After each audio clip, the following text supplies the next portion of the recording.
Africa Review Part 2. We're going to split the videos in half today. Always checking out your lunchbox, Connor. That is spectacular. I don't know what Connor Room is, but apparently it's awesome. It's a music festival. Oh, well, even better. Where they did not have a music festival is on the west coast of Africa when the Portuguese showed up.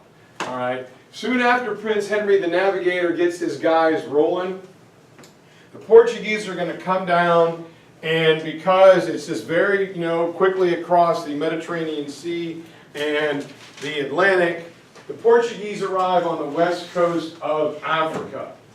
Shortly after that is the age of exploration, and so when Columbus gets lost and returns, he is going to bring a bunch of new world crops from the Americas, like the corn, potatoes, and beans that are going to add a lot of protein to the West African diet, causing a miniature population explosion.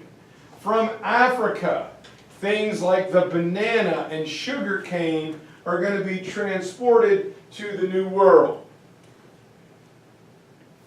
When the Portuguese show up, eventually everyone else is going to get involved, the Spanish, the Dutch, the British, and the French, and they're going to carve up West Africa according to the main export that they pull out of there. And they will name the coastal regions after it, like the Ivory Coast, Gold Coast, Salt Coast, Pepper Coast, so on and so forth, going around the shoulder of Africa. And as a result, we have a territory right between the Senegal and the Gambia rivers, known as Senegambia. That is the first area affected by the slave trade due to its proximity to Portugal. Portugal is going to colonize Brazil, some of the Caribbean islands, and they're going to grow sugar cane. Well, we know cause in the New World is, disease, overwork, mercury poisoning. A lot of the Native Americans are going to die. So to replace the labor pool, the Europeans are going to turn to the African slave trade. So originally, these European traders are going to come for things like gold and salt and cotton and rubies, diamonds, emeralds, but the slave trade is going to quickly surpass all of them. By the early to mid 1500s, 1/3 of all slaves taken from Africa are going to come out of this region. Originally, it is young males who are taken because they can do the heavy, physically demanding labor that is necessary. Eventually, it is going to move to young females because a female slave can have a baby slave.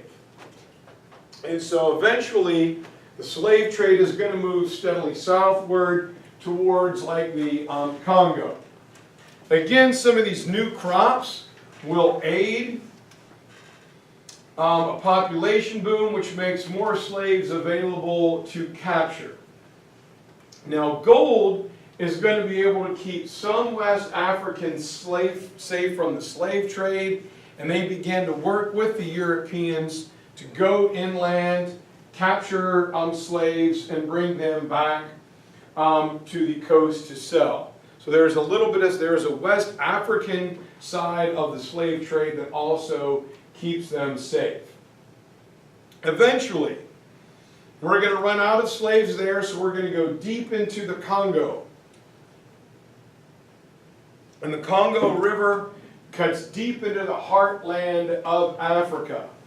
A lot of the chieftains in the Congo and its hundreds of tributaries will be given cheap goods or goods that are consumable, like tobacco and alcohol that they'll use up and want more of. And in exchange for that, they will sell out their own people. The village on the west side of the river will attack the one on the east side, capture those people, and sell them to the Portuguese. So there's an internal part of the slave trade as well. Everybody good here? Bam. All right. A guy tries to put a stop to this. His name is King Afonso I, here in the early 1500s, right about the time that Charles of Spain is just getting filthy rich when the Aztecs and Incas are conquered. King Afonso is Christian educated by the Portuguese missionaries who came down. And he writes a letter from African royal to European royal. Hey, we're both Christian kings. You gotta stop taking my people. And the Portuguese answer was, well, we may both be kings, but I'm a European king and you're just a silly little African king. Missionaries come down, but so much money was there to be made that even they succumbed to the slave trade. So the Portuguese try and have King Afonso assassinated. And this angers a lot of his people, resulting in the Yaga or the Jaga Wars, where the Congans will place an embargo. They boycott all Portuguese goods, and Portugal can't make any money. However, when King Afonso dies in 1556, the resistance to this crumbles and Congo is opened up.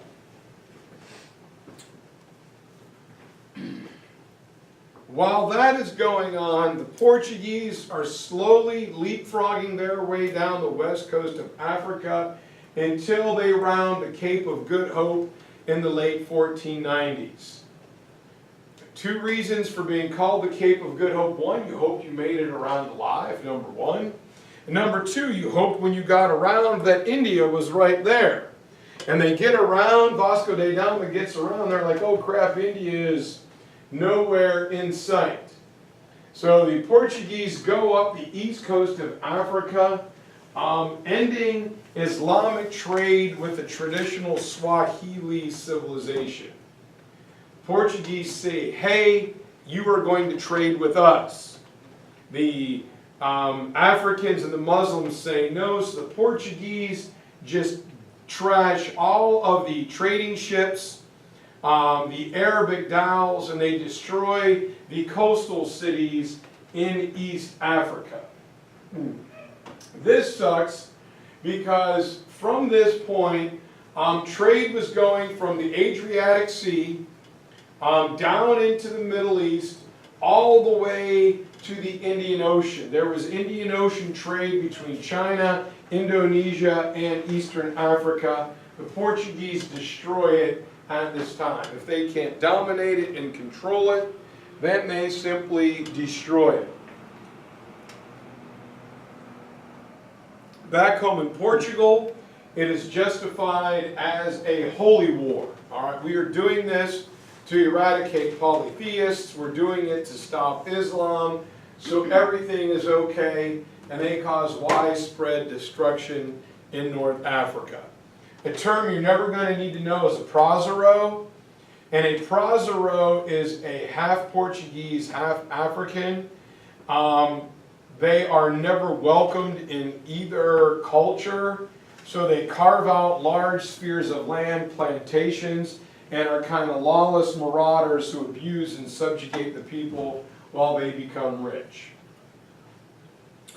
Down in the south of Africa, we've got the civilization of Zimbabwe, one of my all-time favorites.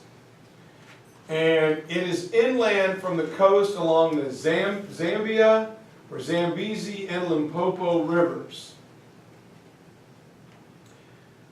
Part of the kingdom is in this like thick forest land, and the other part is on like the savannas of Timon and Pumbaa and Simba and Nala, and they're isolated from both the Muslims and the Portuguese. So they hang out there for a long time. Around 800, Bantu speakers will meet with the Shona people and create this great culture between 12 and 1400.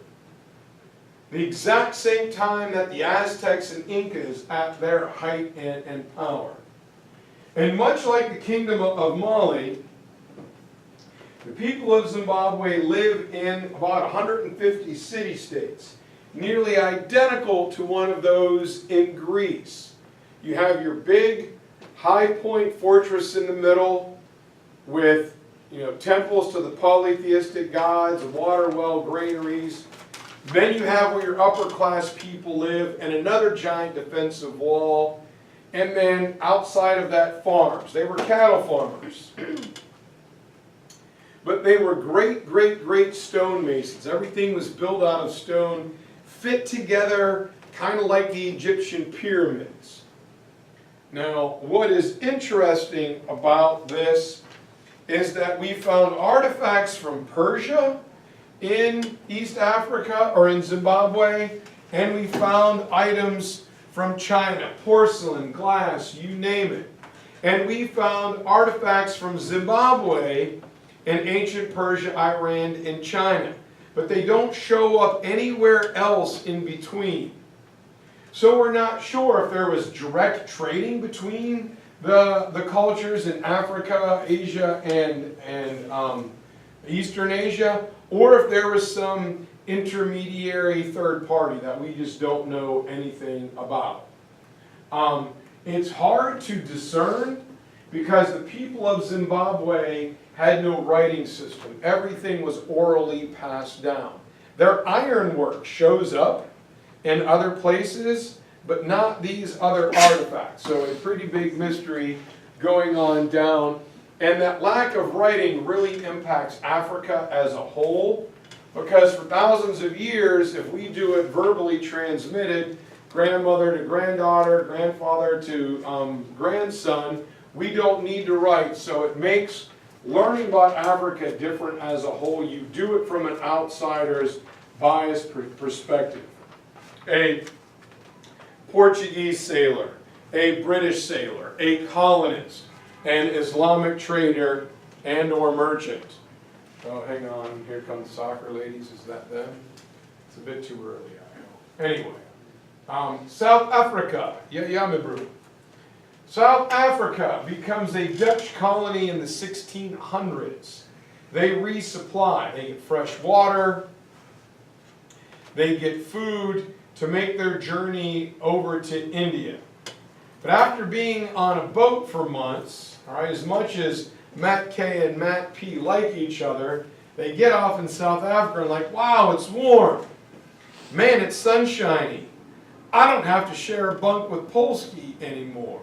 So Matt K says, I'm just going to stay here. And eventually this becomes known as the Dutch East India Company's trading depot. And they're at first peacefully trading with the local native people known as Khoikhoi. But as more Matt K's stay, the colony grows bigger and bigger and bigger. And the Dutch begin to carve out spheres of influence that are their own, and they displace the native Khoikhoi. The Dutch begin to call themselves Afrikaners, and the Khoikhoi are subjugated and forced to be wage employees, and their land is destroyed. Africa will have like Aesop's fables or teaching tools known as proverbs. You may have been careful of beware of low-hanging fruit, right? If it looks too good to be true, it probably is a big saying. A animal burnt by fire won't touch its embers again. We have the saying, once bitten, twice shy. So African taught like little moral lessons through folk tales similar to other cultures. Do we get a lot of this? All right, let's go over it real fast. Because of colonization and the Native American workers dying, the labor to replace them are African slaves. Many Africans are resistant to malaria, and they're forced to work the labor-intensive cash crops, sugarcane, cotton, tobacco, or even do some of the mining. They are used throughout mines and haciendas in South America and plantations in the north. If we have a slavery question, list all of these topics here for easy peasy evidence points.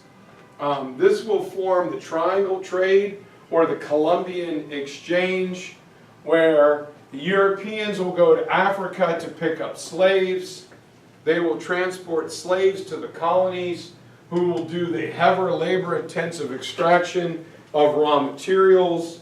The Americas will supply the raw materials, take them back to Europe to be turned into finished products. So, it's big business. The slave trade is going to fuel and give rise to the age of absolutism, where the goal is to make money for the mother country. Africans play a big role as slaves and slave traders. After this, it leads us to the age of imperialism, which we just finished, where European countries want more land than their rivals. All right, this is started once again by the Belgians. King Leopold II goes up the coast. It's like colonization all over again. We're trying to make money for the mother country, but we're also trying to beat out our rivals. This leads to the Great Scramble, held after the Berlin Conference, where European countries divide up the entire continent and they claim it to make themselves rich. No Africans are invited, so it destroys human and animal migration patterns, but Europe does not care. Little understanding of African ways is paid attention to. By the time imperialism is over, only tiny Liberia, purchased by the United States American Colonization Society for freed slaves if they wanted to go back to West Africa, and the East African Kingdom of Ethiopia are unclaimed. The result of this will lead is there are Africans who are educated and they begin to understand democracy, voting, political rights, and it kicks off nationalism. Everybody good? All this is familiar. Da? Or yes? Sorry. All right. Now we're going to get to decolonization. We're going to talk about this a little bit tomorrow on third period. I don't know what we're going to do in first period. We'll figure that out tomorrow. You guys tell me. I think we'll do collapse of the Soviet Union. Decolonization. So imperialism is the colonizing. We're going to go and take stuff over like the Congo to make money. Well, after World War II, the European countries are once again ravaged. They're physically and financially broke. The two big boys left standing is the United States and the Soviet Union. So they are going to compete in spheres of influence to try and get countries to not be communist if you're the United States, or to be communist if you are Mother Russia. And so we have new nations that are going to be created in Africa, which is known as the developing world. Right? We're going to try and help you to develop, to get better, to become modern. The idea is to get a stable government, someone that will keep everything going, help its people and nation to grow. In order to do that, you got to have some type of economy. And England and France promise to do this, but they're really slow. They talk a good game, but at first they don't put a lot of energy into it, and that's done for the simple fact that both of them are recovering from war, number one, and number two, they don't kind of really want to allow their colonies to become independent because they're still making money. So, The Africans did not like this slow approach. They wanted the timetable sped up. And so they, eventually want to use Western educated Africans. So in some places, England and France said, fine, then you just go ahead and do it. So if we understand decolonization in one area, the pattern fits everywhere else. I'm going to throw a lot of names at you.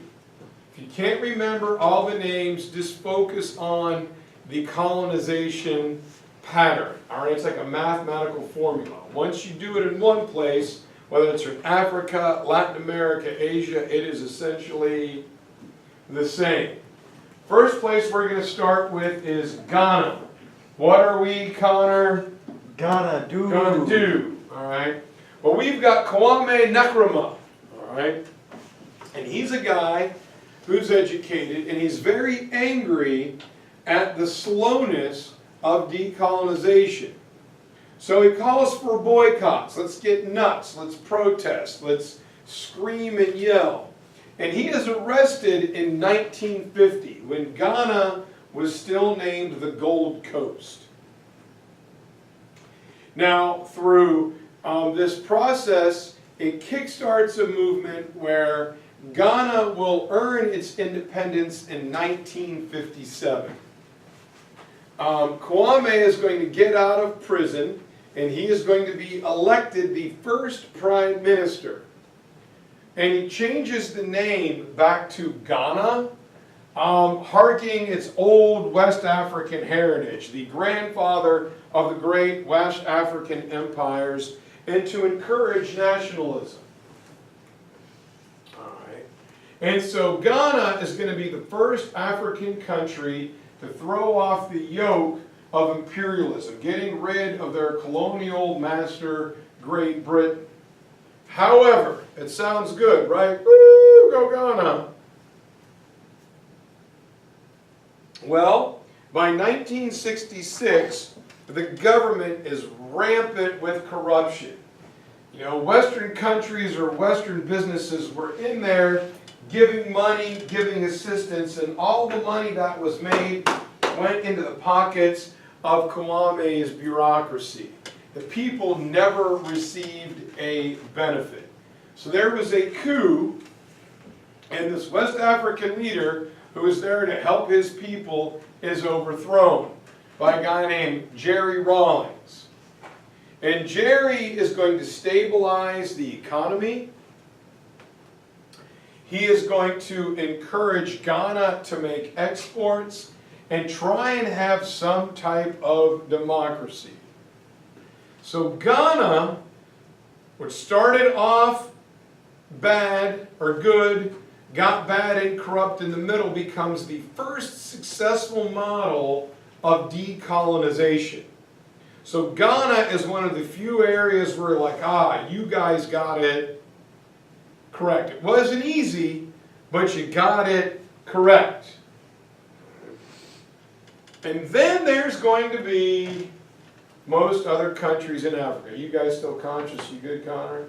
Buddy, what's your name? I don't even... Wayne. Wayne? Like John Wayne? Oh, yeah. Can we call you like the Duke? Because I'll remember that. Good. You know who John Wayne is? Yep. All right. The Duke. I like that. All right. So everybody got Ghana. We have to write a compare and contrast essay. Ghana good, everything else bad. Matt K, have a great day. Speaking of Matt K, let's talk about Kenya and Jomo Kenyatta. His name has nothing to do with the... Go ahead and leave it open, Matt. Try and get some airflow in here. People don't like hearing me. That's their problem. So anyway, man, Matt lasted 29 minutes. Did I bore him to death? What happened? Yeah, that conversation.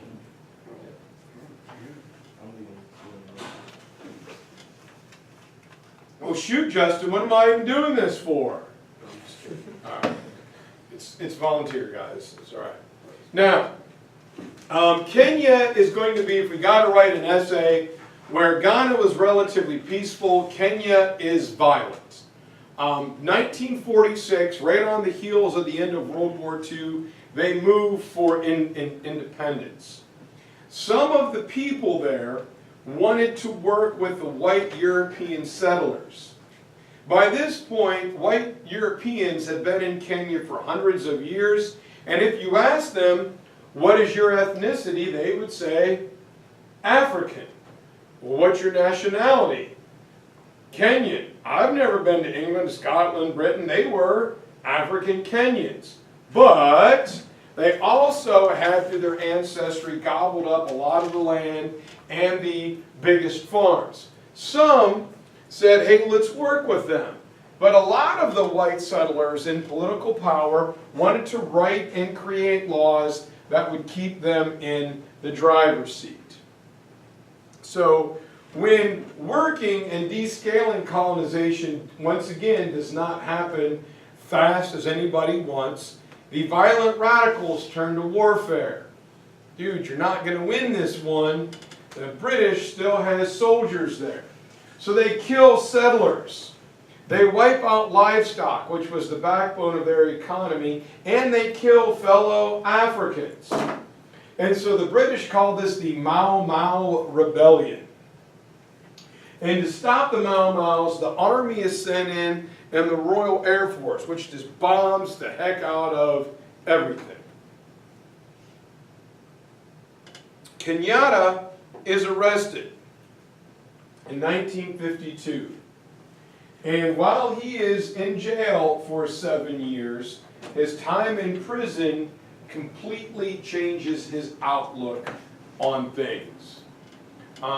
He will be elected the first prime minister. And it looks like he's going to be a good guy. But prison doesn't help him see the light. It only makes him madder and more bitter. So if you speak out against him, if you don't like his policies, you are thrown in jail. Ha, there's only one way to think, and that's mine. It's not my way or the highway, it's my way. There is no highway option. Like a pacifier, all right? A classic, all right? If you have any dissent, you are outlawed, and he becomes, in effect, a dictator. Once again, robbing and pillaging money from his citizens.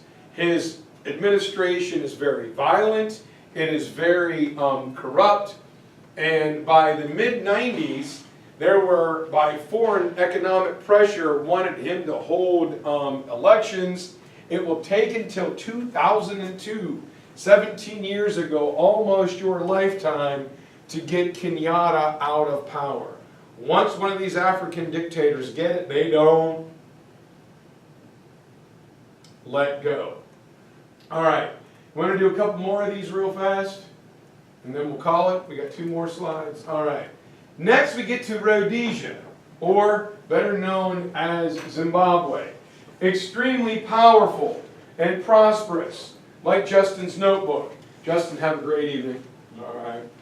And it was one of the most powerful economies in Africa.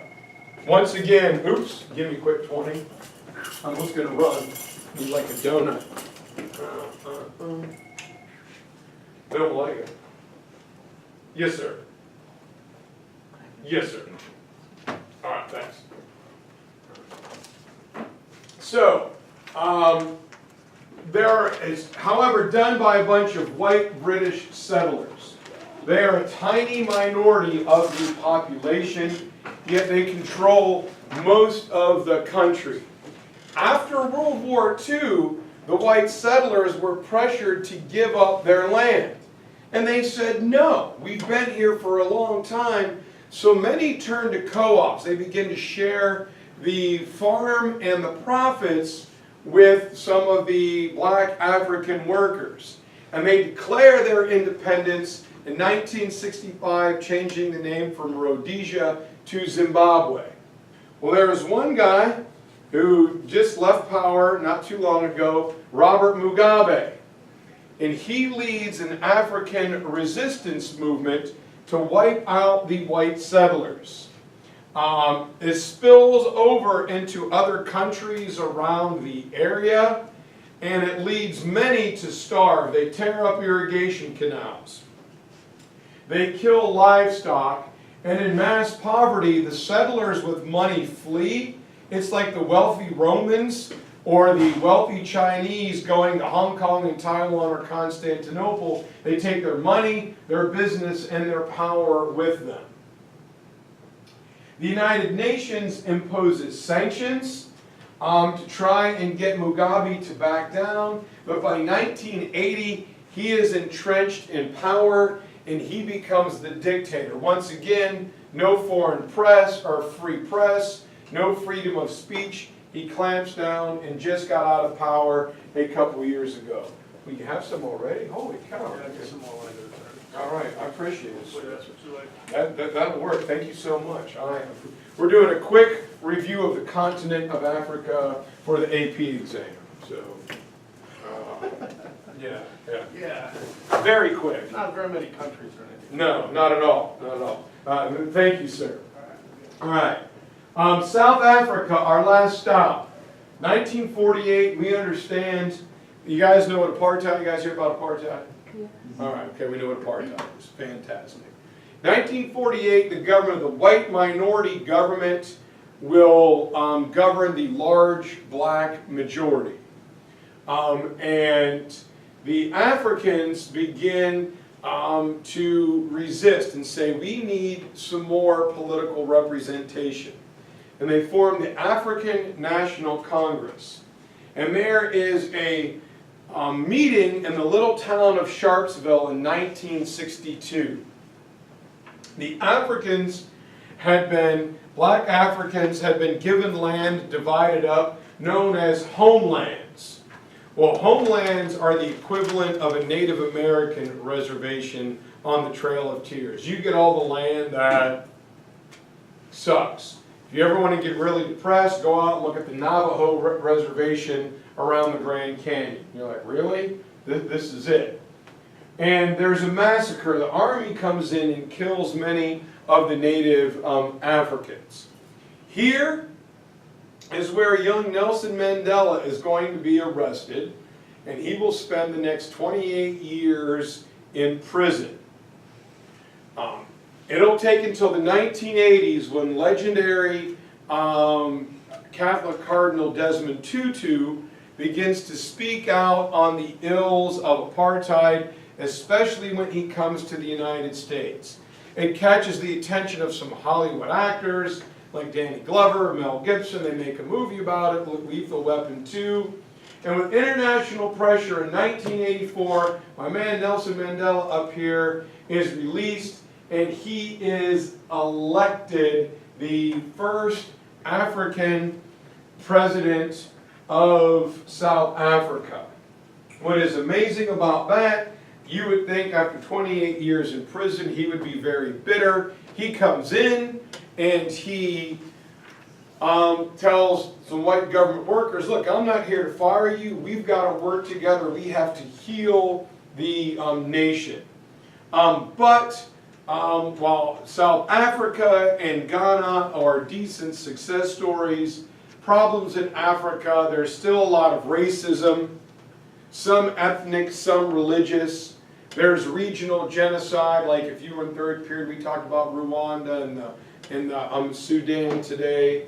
The implementation of technology, some places have it, some places don't. You may remember a couple of years ago, some of the African countries, they only got electricity for 4 or 5 hours a day, so they waited till their World Cup game was on so they could watch the World Cup.